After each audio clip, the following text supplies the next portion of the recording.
இந்த குழந்தை தான் உலகத்திலே மிகப்பெரிய பணக்கார குழந்தை. இந்த குழந்தை விளையாடுற டாய்ஸ்லேருந்து அது படுத்திருக்க தொட்டில் வரைக்கும் எல்லாமே தங்கம்தான். எல்லா குழந்தைக்கும் தொட்டிலில் டாய்ஸை தான் தொங்க விட்டுருப்பாங்க. ஆனால் இந்த குழந்தையோட தொட்டிலில் பண நோட்டுகள், தங்கம், வைரம், தங்கத்தில் செஞ்ச கிரீடம் இதை தான் தொட்டிலில் அவங்க பேரண்ட்ஸு தொங்க விட்டுருப்பாங்க.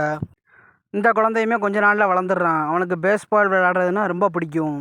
அதுக்காக அந்த நாட்டோட வேர்ல்டு சாம்பியனே கூப்பிட்டு வந்து பேஸ்பால் எப்படி விளையாடுறதுன்னு சொல்லி அந்த பையனுக்கு ட்ரைனிங் கொடுக்குறாங்க.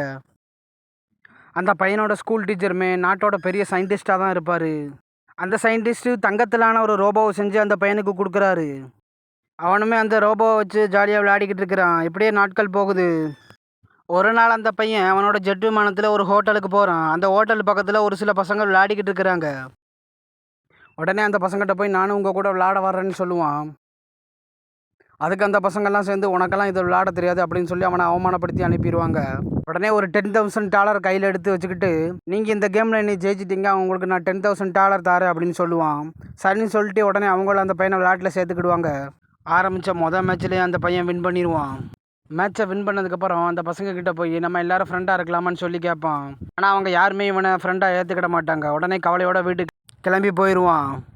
இதையெல்லாம் கேள்விப்பட்ட அவனோட அம்மா அப்பா அந்த கிரவுண்டில் விளையாடின எல்லா பசங்களையும் அவனோட வீட்டுக்கே கூப்பிட்டு வந்துடுறாங்க. அவங்க எல்லாரையுமே பார்த்ததுமே அந்த பையன் ரொம்ப சந்தோஷப்படுறான். நமக்கும் நண்பர்கள் கிடச்சிட்டாங்கன்னு ரொம்ப சந்தோஷமாக இருக்கிறான் அந்த பையன். உடனே அந்த பசங்களெல்லாம் கூப்பிட்டு போய் தன்னோட வீட்டை சுற்றி காட்டுறான் அந்த பையன். வீடு மாளிகையாக இருக்கிறத பார்த்து அந்த பசங்க எல்லாருமே வாயை பழக்கிறாங்க. அவங்களுக்கு தேவையான சாப்பாடு, விளையாட்டு பொருட்கள் எல்லாமே வீட்டுக்குள்ளேயே இருக்குது.